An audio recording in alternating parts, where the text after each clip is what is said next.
Assalamualaikum warahmatullahi wabarakatuh. Saya ingin bercerita tentang YouTuber yang dulu hidupnya susah, sekarang sukses hingga sekarang, yang mempunyai harta berlimpah hingga sekarang. Ialah Panji Sang Petualang, YouTuber yang selalu dermawan, rendah hati, menerima apa yang diberikan Allah Subhanahu wa Ta'ala. Inilah kisah dia yang diceritakan di channel Galuh Sausin. Mari kita saksikan bersama. Silakan. Bangkitnya dari mana tuh? Nah, bangkitnya itu satu malam lah ya. Satu malam tuh gue lihat, karena waktu itu kan benar-benar susah ya. Gue lihat bini itu tidur, dan itu tidur gue di kasur lantai jelek. Nggak mungkin lah. Demi Allah. Karena nggak ada lagi barang. Itu rumah udah mau rubuh. Udah harus direnovasi rumah tuh, karena udah lama juga gue tinggal, usang. Jadi gue tidur di kasur lantai, gue lihat anak gue tidur, bini gue tidur di situ cuma pakai kipas angin. Pokoknya memang jauh dari kata layak lah. Dan di situ gue kayak flashback. Gue selalu ngeluh ke Tuhan, ya Allah, kenapa sih gue kok kayak gini sekarang gitu. Kenapa gue dikasih seperti ini? Jadi gue selalu ngeluh nyala, kapan sih gue bahagianya, nah tapi gue nggak pernah sadar bahwa sebetulnya Allah sendiri udah ngangkat derajat gue berapa kali di kehidupan gue. Nah, jadi yang gue pikirin adalah, oh mungkin gue kurang baik nih sama orang, mungkin gue juga kurang perhatiin orang tua, mungkin juga gue saat itu kurang perhatiin istri sama anak. Jadi ketika gue awalnya menyalahkan Tuhan, menyalahkan Allah, nah akhirnya gue salahin diri sendiri. Gue nih yang banyak kurangnya nih. Jadi gue kurang amanah untuk menyalurkan rezeki yang emang gue punya. Mungkin untuk lingkungan sekitar, mungkin untuk apa, ada yang kurangnya, ada yang salahnya. Nah disitulah gue ngerasa ikhlas di kondisi itu. Ya Allah, gue ikhlas. Mau posisinya saya susah seperti ini, saya ikhlas, saya redo, saya percaya anak istri saya ada rezekinya, ibu saya, adik saya ada rezekinya. Jika memang rezeki mereka masih ada kesempatan untuk saya ambil lagi, dalam artian untuk saya kelola, beri lagi kesempatan. Doa gue cuma itu di malam itu. Jadi kalau misalkan memang ada lagi rezeki yang diberikan Tuhan kala itu Pak, di waktu itu, jadi niat gue tuh adalah jangankan keluarga, lingkungan sekitar pun akan benar-benar gue perhatiin gitu. Dan disitulah besoknya si Tulus datang ke rumah. Besoknya datang ke rumah sama si Afrinda. Ngajak main ular. Awalnya ngajak main ular, minta show. Show lagi kapan katanya kan.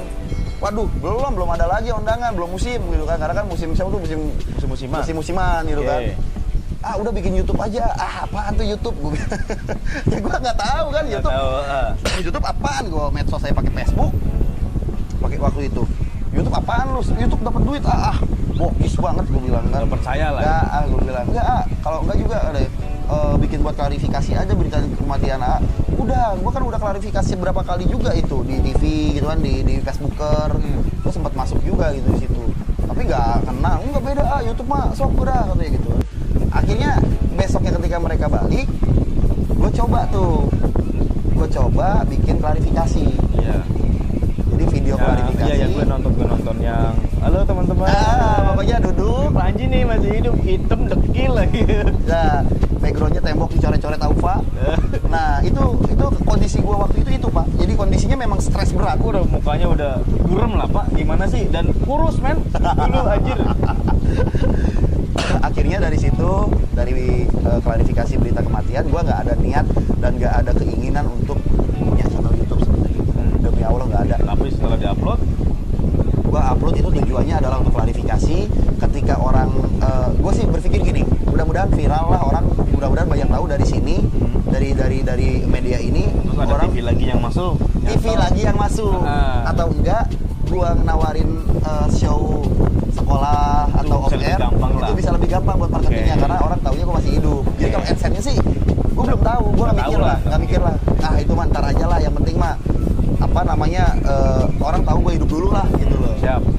Ludak Pak, pokoknya dalam seminggu itu 30.000 subscriber kalau nggak salah. Ya, dan viewers itu sampai 800 ribuan. Dan itu alhamdulillah masih pada ngeh gitu kan. Terus beberapa kayak meme komik Indonesia apa segala macam gitu nge-repost juga. Oh ya, dulu masih banyak zamannya meme komik. Iya, nge-repost. Ih, ini orang masih hidup. Jadi berita klarifikasi itu yang di-share. Dan dari situ lo Makin boom. Nah, akhirnya adalah temen gue memang udah YouTuber yang emang dia punya channel anak, telepon.